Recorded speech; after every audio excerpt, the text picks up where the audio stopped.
Bismillahirrahmanirrahim. Assalamualaikum warahmatullahi wabarakatuh. Alhamdulillah wa syukrulillah, wassalatu wassalamu ala Muhammadin Rasulillah wa ala alihi wa sahbihi wa mawalah, la khalla wa la quwata illa billah. Bapak, Ibu, Mas, Mbak, dan saudara-saudara sekalian yang dirahmati Allah, alhamdulillah, sore hari ini kita coba membahas tentang masalah fidyah ya, karena ini adalah satu bab yang mungkin sangat sering terlupakan. Biasanya dalam kalkulasi fidyah itu orientasinya hanya pada pembayaran uang ya. Jadi sebagai contoh ya, ini untuk yang pengantin baru mungkin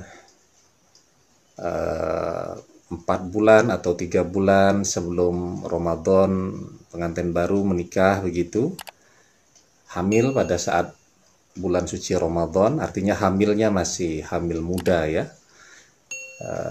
Sebenarnya tidak ada masalah kalau dia mengerjakan ibadah puasa, tetapi dikhawatirkan misal kalau berpuasa nanti anaknya akan kekurangan asupan gizi, atau juga misal bagi ibu yang menyusui ya, dia sendiri tidak ada persoalan untuk terus mengerjakan ibadah puasa, tetapi dikhawatirkan kalau dia berpuasa maka anak yang masih menyusui tadi akan kekurangan nutrisi atau kekurangan asupan gizi tadi.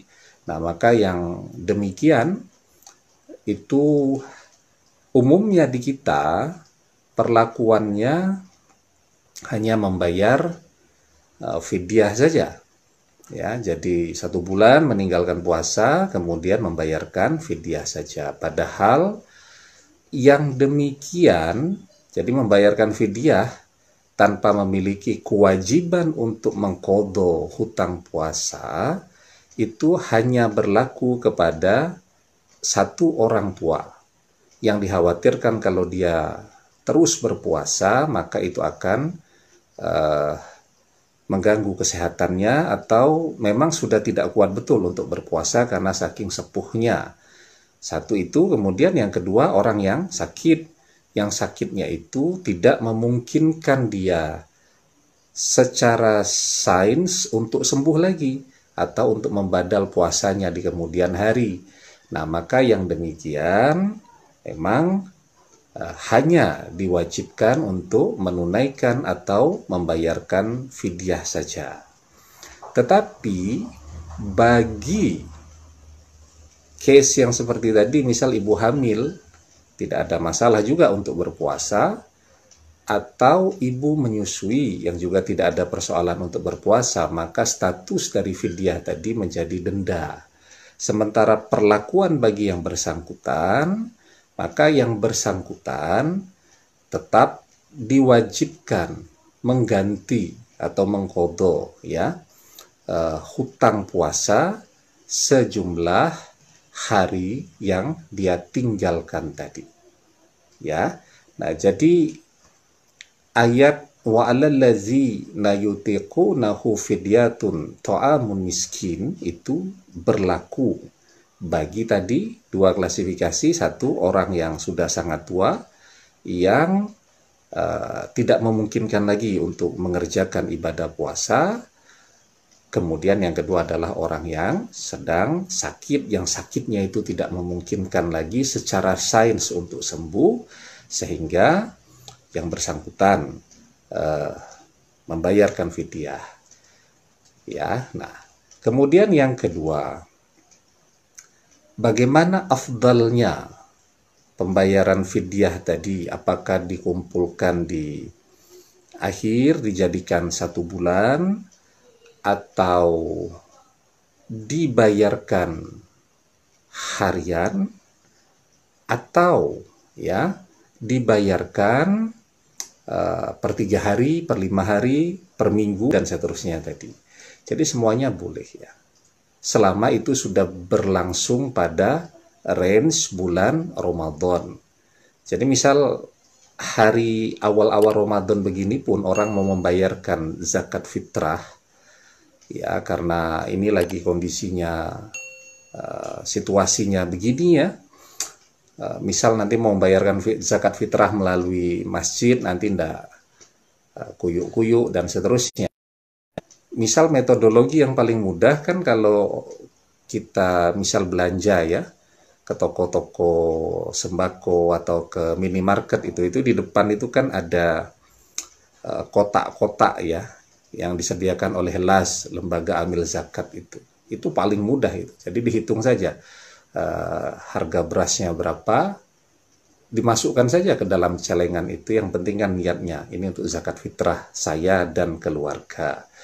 Atau kemudian membayarkan zakat fitrah atau fidyah itu juga secara online melalui LAS atau Bazasnas ya, Basnas yang menyediakan fasilitas itu ya.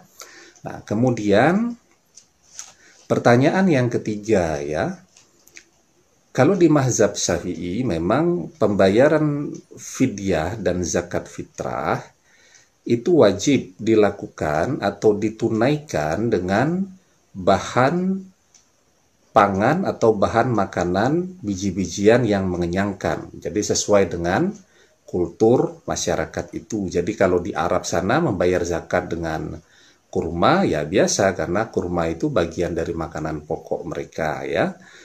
Di kita, misal Indonesia Barat, membayarkan zakat fitrahnya dalam bentuk beras, ya, karena makanan pokoknya beras. Tetapi kalau di Indonesia Timur mungkin membayarkan zakat fitrahnya dalam bentuk sagu, sesuai dengan bahan pokok makanan yang dikonsumsi, yang sifatnya mengenyangkan tadi. Itu berdasarkan pandangan mayoritas ulama dari mazhab Syafi'i.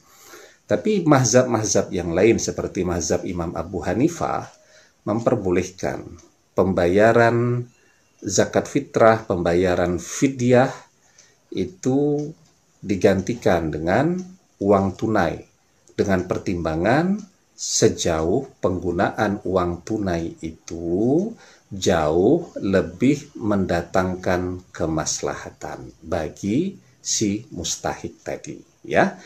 Jadi ada banyak pendapat ya, misal oleh Syekh Nuh Ali Salman ya, Dairatul Ifta Al-Am Al-Mamlakah Al-Urduniyah Al-Hashimiyah. Jadi beliau mengatakan boleh diganti dalam bentuk uang. Kemudian ulama Indonesia ada almarhum Profesor Kiai Haji Ali Mustafa Yakub. Beliau juga memperbolehkan penggantian zakat dari bentuk makanan atau biji-bijian yang mengenyangkan ke dalam bentuk uang. Ya. Kemudian pembayaran fidyah itu dengan kalkulasi menurut beliau 1 kilogram beras setiap harinya ditambah lauk pauk. Jadi kalau harga 1 kilogram beras itu Rp10.000, maka lauk pauknya sekitar Rp5.000, Rp15.000, 30 hari yang ditinggalkan, jadi sekitar Rp450.000. Jadi boleh disampaikan langsung, yang paling afdal tentu kalau punya tetangga, punya teman atau saudara, sepupu misal yang membutuhkan, itu yang paling afdal ya. Tapi kalau misalnya karena tinggalnya di komplek orang kaya semua, tentu tidak ada yang berhak menerima zakat atau menerima fidyah tadi. Ya tentu bisa dengan alternatif yang lain ya, seperti yang saya sampaikan tadi ya. Begitu saya pikir ya, jadi jangan sampai, ini mumpung masih awal bulan Ramadan, yang demikian-demikian itu juga perlu kita perhatikan dengan seksama. Dan sebagai penutup, saya pesan betul kepada para aghnia, para orang-orang kaya itu ya, yang biasanya membagikan zakat mal pada saat momentum bulan Ramadan ini, tolong kearifan dan kebijaksanaannya. Ini kan kondisinya sedang wabah, biasanya kalau pembagian zakat mal Ramadan itu touch antar manusianya luar biasa dan kadang-kadang tidak manusiawi ya. Ada orang yang terinjak, ada yang sampai pingsan dan lain-lain. Nah, maka saya menganjurkan agar pembayaran zakat mal di tahun ini itu diserahkan kepada lembaga-lembaga zakat yang profesional untuk menghindari agar jangan sampai terjadi akumulasi manusia. Ya, kita bersyukur alhamdulillah data 27 April ini insya Allah ya, wabah corona semakin datanya semakin baik, yang sehat bertambah semakin banyak ya. Kalau saya tidak salah tadi 44 orang. Kemudian juga angka infeksi penularan ini sudah hari keempat kalau saya tidak salah, grafiknya terus turun ke angka 214, kemarin 275.